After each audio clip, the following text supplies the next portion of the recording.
अस्सलाम वालेकुम स्टूडेंट्स। आज हमारा बेसिकली कंप्यूटर सेकेंड ईयर का फर्स्ट लेक्चर है। आपकी जो बेसिकली बुक है उसके अंदर टोटल 2 पोर्शन हैं आपके पास।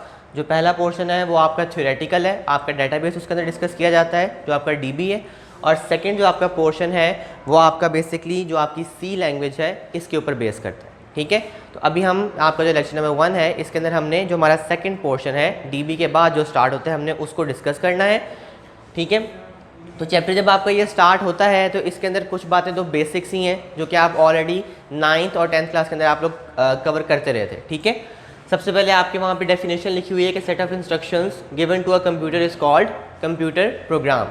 आप लोगों ने 9th और 10th के अंदर इन चीज़ों को देखा था कि आपके पास कंपाइलर जो है वो क्या होता है, असेंबलर क्या होता है और इंटरप्रेटर जो है, ये तीनों चीज़ें क्या होती हैं। ठीक है, तो वहाँ पे आपने ऑलरेडी ये डेफिनेशन को पढ़ा हुआ है कि आप अपने कंप्यूटर को इंस्ट्रक्शंस देते हैं। ठीक है, इंस्ट्रक्शंस आप उसको समझाते हैं। ठीक है, उसके अंदर आप 2 पोर्शंस देखते थे, आपकी एक असेंबली लैंग्वेज थी, मशीन लैंग्वेज थी, और फिर आप कंपाइलर, असेंबलर और इंटरप्रेटर इन तीनों की हेल्प से कंप्यूटर को अपनी बात समझा देते थे। ठीक है, तो वही सिंपल डेफिनेशन है आपकी कि सेट ऑफ इंस्ट्रक्शंस हैं जो आप कंप्यूटर को देते हैं और वो आपका कंप्यूटर का प्रोग्राम होता है। ठीक है, अब आपकी बेसिकली जो बुक है चैप्टर नंबर 8 जो स्टार्ट होता है वो आपको यहाँ से बताता है हिस्ट्री ऑफ सी, कि आपकी जो सी लैंग्वेज है वो डेनिस रिची साहब थे जिन्होंने ये डेवलप की थी। ठीक है, 1972 में की थी, और जहाँ पे ये काम करते थे उस जगह का नाम था AT&T बेल लेबॉर्ट्रीज। ठीक है, तो ये बात शॉर्ट क्वेश्चन में भी आ जाती है और आपको MCQs के अंदर भी वो ये बात आपसे पूछ लेते हैं। ठीक है, अब ये जो आपके पास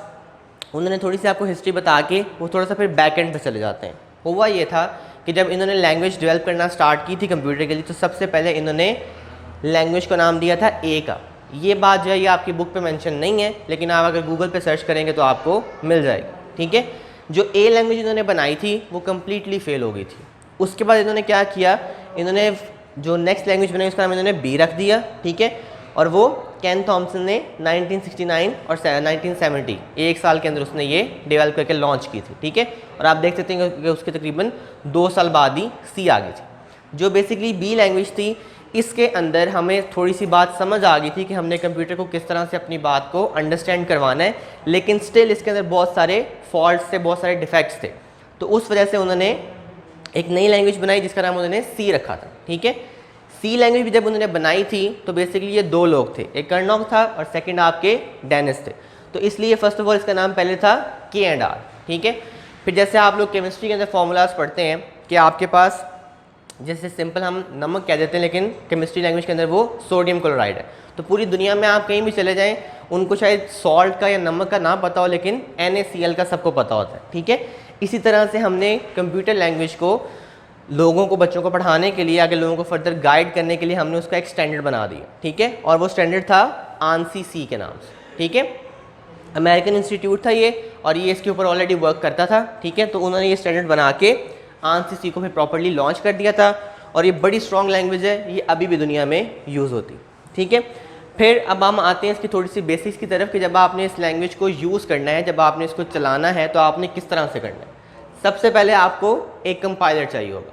ठीक है, आजकल की दुनिया के अंदर ऑब्वियसली बहुत सारे एडवांस कंपाइलर्स भी अवेलेबल हैं, लेकिन उस वजह से क्या है कि अभी आपका जो बेसिक कंपाइलर है वो आपका टर्बो C++ है, जो कि आप बहुत बेसिक जब आप बच्चों को गाइड कर रहे होते हैं तो वहाँ पे आपको ये हेल्पफुल रहता है, क्योंकि ये बड़ा सिंपल सा है। आपको फर्दर ना तो आपको उतनी मेमोरी चाहिए होती है इसको यूज़ करने के लिए, और ये इजीली इंस्टॉल भी हो जाता है। बहुत ज़्यादा कम्प्लेक्स भी अवेलेबल है इस टाइम। अगर आप प्रोफेशनल लाइफ में चले जाएँ तो विजुअल स्टूडियो के नाम से एक कंपाइलर अवेलेबल है। ठीक है, बहुत ज़्यादा हैवी साइज़ में होता है ये। ठीक है, लेकिन ऑब्वियसली ये प्रोफेशनली यूज़ किया जाता है। फिर वो आपको नेक्स्ट पॉइंट बता रहे हैं, काफ़ी इंपॉर्टेंट शॉर्ट क्वेश्चन है बोर्ड के लिहाज से, कि IDE जो है ये क्या होता है और इसका सी लैंग्वेज के अंदर क्या काम। अब ऑब्वियसली अगर आप अपनी लाइफ में कोई भी काम कर रहे हैं, अगर आप लोग क्रिकेट खेल रहे हैं तो आपको उसका सामान चाहिए। ठीक है, आप लोग अगर किचन में कोई चीज़ बना रहे हैं तो आपको इंग्रेडिएंट्स चाहिए। बिल्कुल ऐसे ही आपको एक इंटीग्रेटेड डेवलपमेंट एनवायरनमेंट चाहिए। आपको एक माहौल चाहिए कि जिसके अंदर आप अपनी इस लैंग्वेज को समझ के कोड लिख सकें और वो कोड आगे कंप्यूटर समझ के उसको कंपाइल कर सके। तो उसके लिए हमने IDE बनाया था। IDE जो है वो 3 काम कर लेता है। आपके प्रोग्राम को क्रिएट भी कर लेता है, उसके अंदर आप एडिटिंग भी कर सकते हैं और आप उसको सेव भी कर सकते हैं। फिर इसके साथ साथ ये एक बहुत बड़ा प्लस पॉइंट भी आपको देता है। ठीक है, आप लोगों ने 10th क्लास के अंदर बग और डिबग को देखा था, ठीक है। चैप्टर नंबर 1 था आपका प्रॉब्लम सॉल्विंग का, तो उसके अंदर आप आईडी जो है एक बहुत पावरफुल डिबगर भी है, ठीक है। आपका बग जो था वो क्या होता है, जब भी आपके कंप्यूटर प्रोग्राम में कोई एरर आ जाए तो वो आपका बग होता है। उस बग को रिमूव करने के लिए आप डिबगर यूज़ करते हैं। तो IDE आपको पूरा एक ऐसा एनवायरनमेंट प्रोवाइड करता है कि जिसके अंदर आप अपने प्रोग्राम को क्रिएट भी कर लेते हैं, एडिट भी कर लेते हैं और सेव भी कर लेते हैं, और साथ साथ ये एरर्स को भी रिमूव करता है। आपको अपने वो एरर्स याद ही होंगे, ठीक है। सिंटैक्स था, लॉजिकल था और रन टाइम एरर थे, ठीक है। तो ये 3 तरह के एरर्स ऑब्वियसली आ सकते हैं, आपने ऑलरेडी मैट्रिकुलेशन में स्टडी किए हुए, ठीक है। तो इनको भी वो रिमूव करता है, ठीक है। और एट दी एंड जो आपका बेसिकली पेज नंबर 2 है इस चैप्टर का, उसके अंदर आपको वो थोड़ा सा बात बता रहा है कि अगर आपने इसको चलाना है तो 2 तरीके हैं। एक तो ये कि इसका शॉर्टकट डेस्कटॉप पे अवेलेबल है, आप उसको क्लिक करते हैं, वहाँ से आप इसको ओपन कर लेंगे, या आप कमांड लिखते हैं अपने डॉस पे जाके, ठीक है। डॉस का अगर आपको पता है तो वेल एंड गुड, बहुत अच्छी बात है, लेकिन अगर आपको नहीं पता तो इंशाल्लाह फर्दर लेक्चर्स में आपको क्लियर हो जाएगा, ठीक है।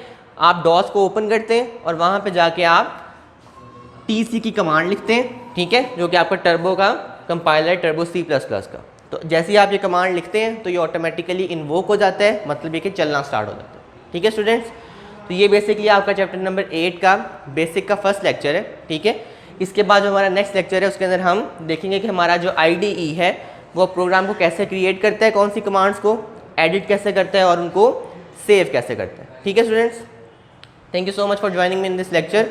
अल्लाह हाफ़िज़।